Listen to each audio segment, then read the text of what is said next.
بندہ مسلمان ہوتا ہے، اندر منافقت گھس جاتی ہے، اور چونکہ منافق کو سمجھانے کا حکم ہے اس لیے ہم اسے سمجھاتے رہتے ہیں۔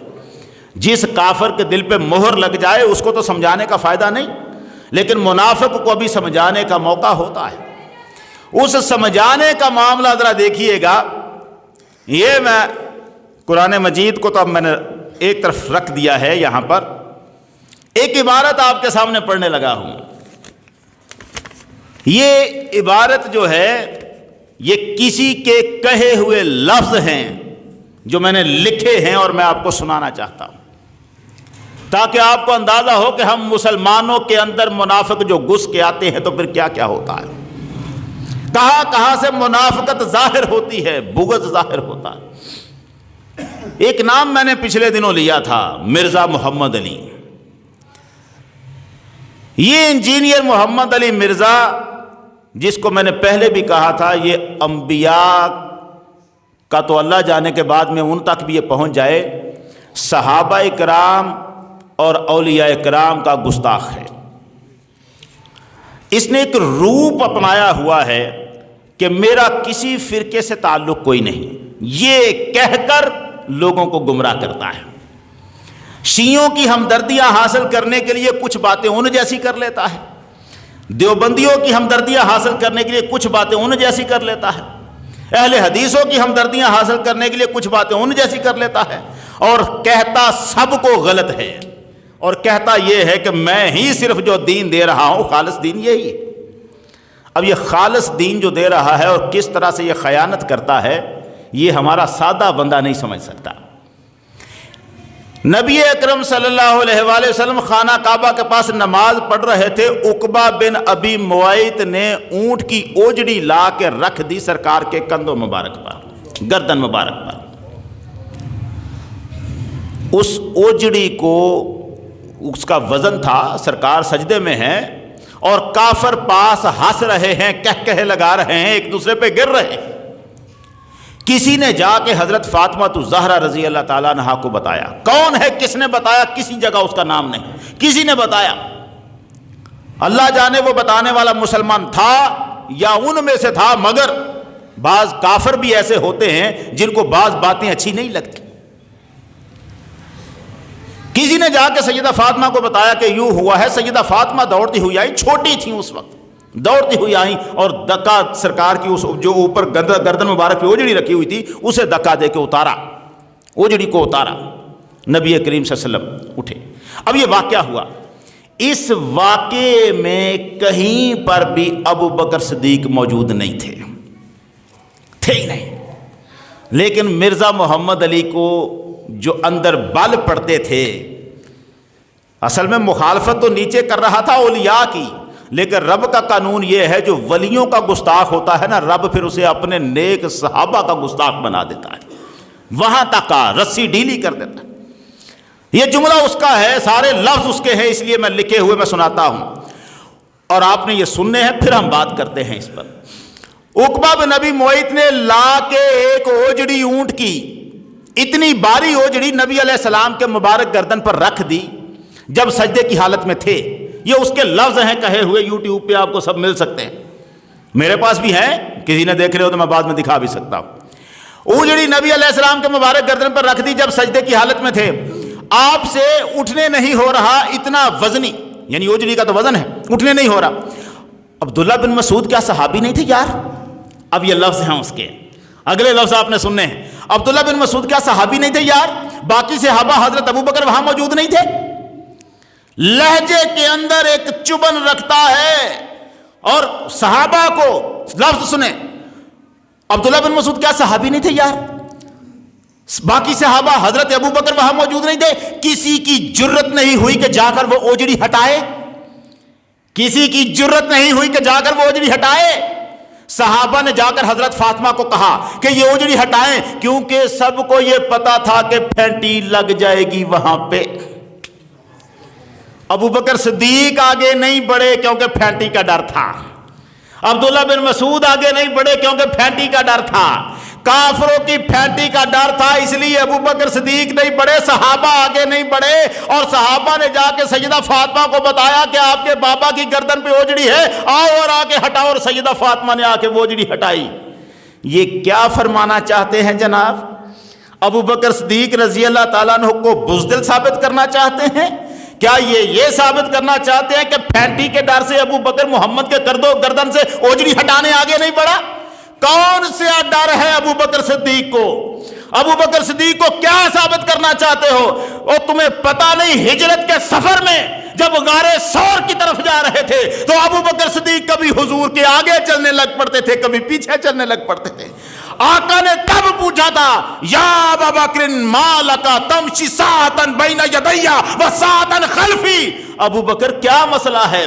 کبھی تو میرے آگے چلنے لگ پڑتا ہے، کبھی تو میرے پیچھے چلنے لگ پڑتا ہے۔ ابو بکر صدیق نے عرض کیا تھا، یا رسول اللہ اذکر طلب فامشی خلفک واذکر رصد فامشی بین یدیک، آقا مجھے ذہن میں آتا ہے کہیں پیچھا کرنے والے پہنچ نہ جائیں تو میں پیچھے آ جاتا ہوں کہ پہلے مجھے پکڑیں پھر آپ تک پہنچے۔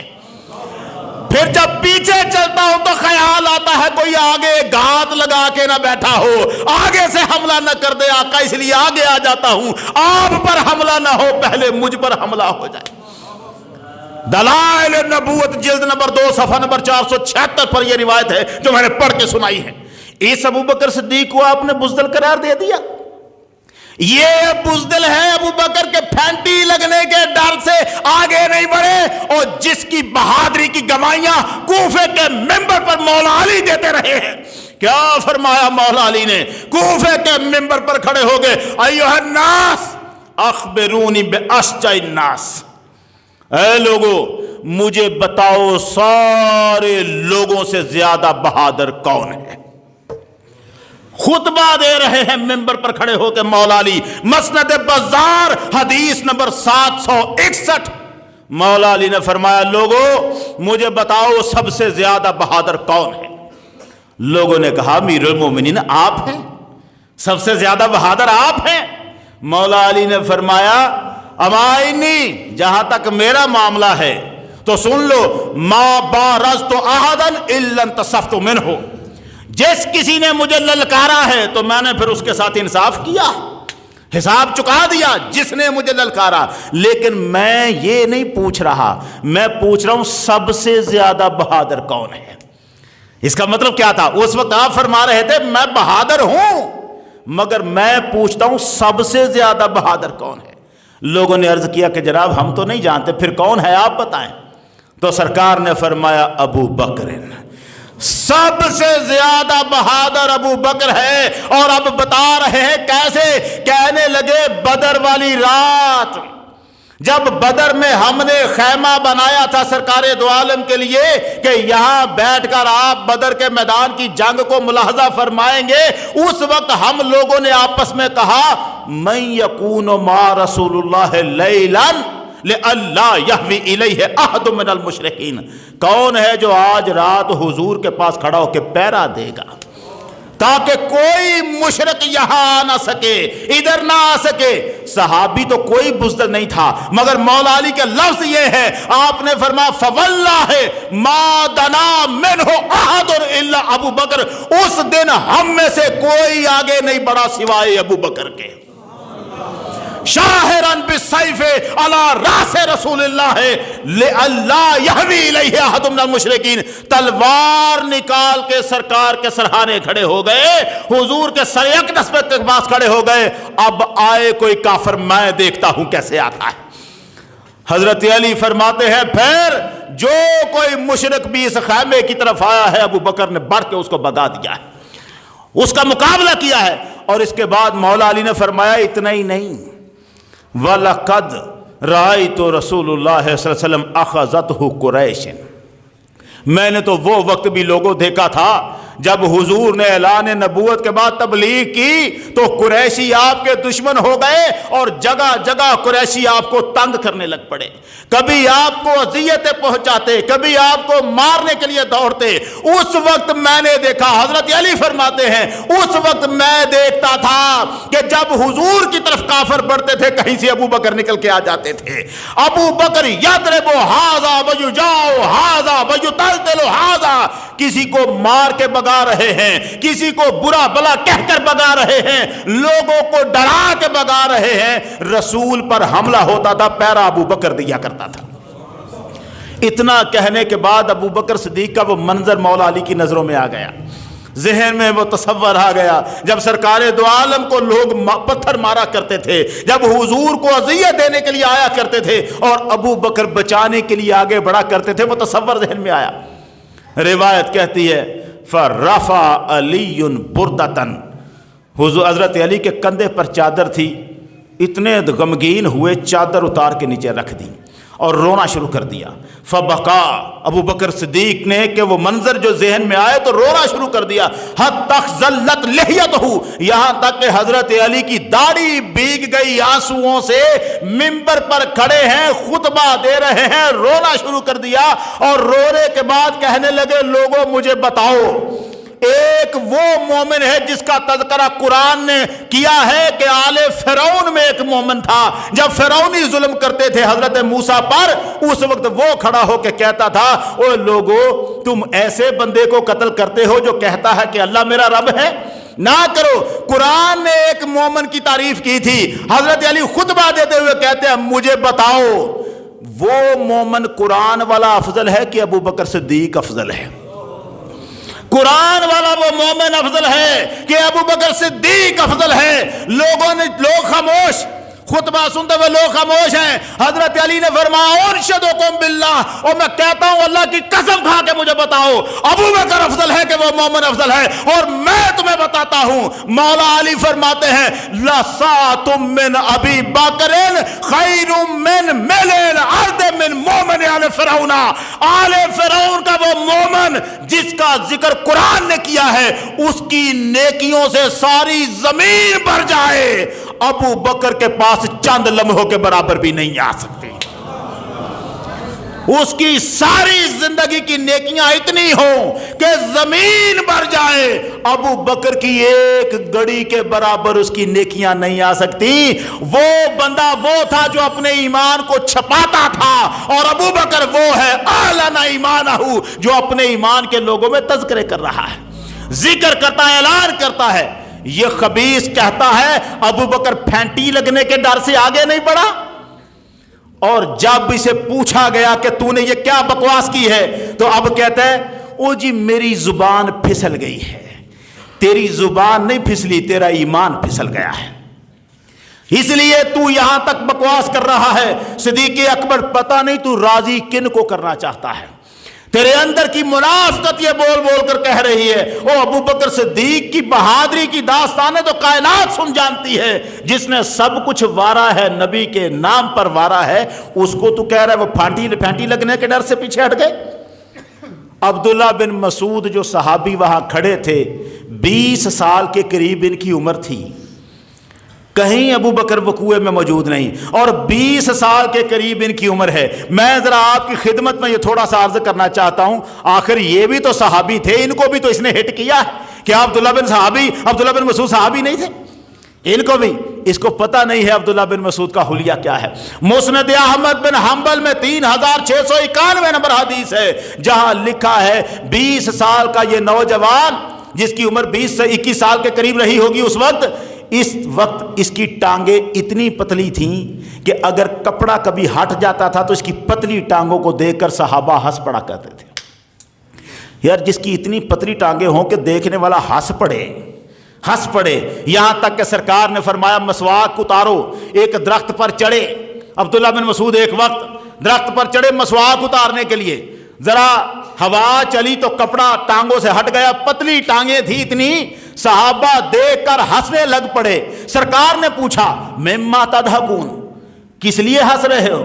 انہوں نے کہا حضور نے دقت ساقی ہے, اس کی ٹانگیں دیکھے کتنی پتلی ہیں, اس کی پتلی پتلی ٹانگوں کو دیکھ کر ہم ہنس رہے ہیں۔ سرکار نے فرمایا ٹانگیں تجھے پتلی نظر آ رہی ہیں، اللہ کے ترازو میں احد پہاڑ سے زیادہ وزنی ہیں یہ ٹانگیں ہیں، احد پہاڑ سے زیادہ وزنی ہے یہ پتلی ٹانگیں۔ اور جس کی پتلی ٹانگوں کو دیکھ کر لوگ ہنسا کرتے تھے، وہ عبداللہ بن مسعود وہاں کھڑے ہیں، وہ کیا کہتے ہیں؟ وہ کہتے ہیں میں کھڑا تھا، میں دیکھ رہا تھا کہ انہوں نے ان کا بڑا بدبخت عقبہ بن ابی معیط اٹھا اور اس کو لا کر دونوں کندھوں کے بیچ میں پیٹھ پر رکھ دیا۔ عبداللہ بن مسعود نے کہا میں یہ دیکھ رہا تھا لیکن کچھ کر نہیں سکتا تھا، کاش میرا کچھ زور ہوتا، کاش، وہ تو کمزور اتنے تھے اور ابھی اسلام لائے تھے، اسلام لانے سے پہلے اسی عقبہ بن ابی معیط کی بکریاں چرایا کرتے تھے، ان کا قبیلہ بھی کمزور، ان کا گھر بھی کمزور، اسلام لائے اور آگے یہ واقعہ دیکھنے کو مل گیا۔ اس وقت میں تو سارے لوگوں پر صرف ظلم ہوا کرتے تھے، کوئی تھا جو آگے بڑھ کر لوگوں کے ہاتھ روکتا تھا، ہاتھ روکنے میں جو نام ابو بکر کا ہے وہ تو کسی کا کمال ہی نہیں تھا۔ آگے بڑھے، انہوں نے کہا کاش میرا کچھ زور ہوتا تو میں بتلاتا۔ اچھا، وہ ہنسنے لگے، خوشی کے مارے ایک پر ایک گرنے لگے۔ کون؟ کافر، ایک دوسرے پر گر رہے ہیں، ٹھٹھا کر رہے ہیں، دیکھو ہم نے اس کے اوپر رکھ دی اوجڑی، گرنے لگے۔ حضرت سجدے ہی میں پڑے رہے، اپنا سر نہیں اٹھایا، یہاں تک کہ حضرت فاطمہ آئی اور آپ کی پیٹھ پر سے اس کو اٹھا کر پھینک دیا۔ تب آپ صلی اللہ علیہ وسلم نے سر اٹھایا اور دعا کی، یا اللہ قریش سے سمجھ لے، قریش سے سمجھ لے۔ 3 بار یہ فرمایا۔ جب آپ نے ان کے لیے بد دعا کی تو ان پر گراں گزرا، وہ کہنے لگے محمد نے ہمارے لیے بد دعا کر دی۔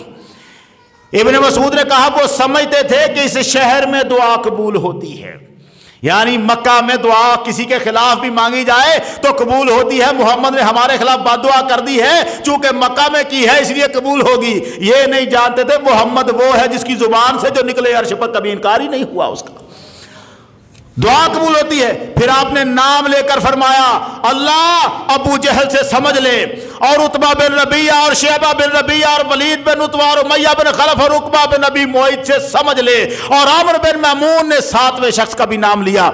ابن مسعود کہتے ہیں قسم اس کی جس کے ہاتھ میں میری جان ہے، میں نے ان لوگوں کو دیکھا جن کا حضرت نے نام لیا تھا بدر کے کنویں میں مرے ہوئے پڑے ہوئے تھے، جس کے بارے میں سرکار نے اس پوری حدیث میں ابو بکر کہاں ہے؟ ابو بکر صدیق تو کہیں پر بھی نہیں ہے، اور ظالم نے ابو بکر صدیق کا نام لے کر کیا جملہ بولتا ہے کہ وہاں باقی صحابہ کو بھی اس میں یک قلم، یہ انداز ہے۔ اور ہمارے لوگ سادہ یہ سمجھتے ہیں کہ حدیث سامنے رکھی ہوئی ہے، وہ بھی اسے ایک کرنل نے کہا، کرنل نے فون کر کے کہا یہ کیا کہہ رہے ہو ابو بکر صدیق کے بارے میں؟ تب کہتا ہے کہ ہاں مجھ سے میری زبان پھسل گئی ہے۔ تیری زبان پھسل جائے تو معافی تو مانگ، معذرت تو کر، رجوع تو کر، کہہ تو صحیح اتنا کہ مجھ سے غلطی ہوئی ہے، میں اللہ سے معافی مانگتا ہوں۔ معافی مانگنے کی بات نہیں ہے، بس میری زبان پھسل گئی ہے، وہ ہو گیا ہے۔ وہ دیکھے نا کہ میں ابو بکر کی شانیں بھی بیان کرتا ہوں، تو ابو بکر کی شانیں تو منافق عبداللہ بن ابی بھی بیان کر رہا ہے۔ عبداللہ بن ابی نے کیا کہا ہے کھڑے ہو کر؟ یہی تو نعرے لگائے ہیں، مرحبا بالصدیق سید بنی تمیم شیخ الاسلام ثانی رسول اللہ فی الغار۔ یہ تعریفیں ابو بکر کی عبداللہ بن ابی کر رہا ہے، منافقوں کا سردار کر رہا ہے۔ اب ہم تعریفوں کو دیکھیں یا تیری گستاخیوں کو دیکھیں؟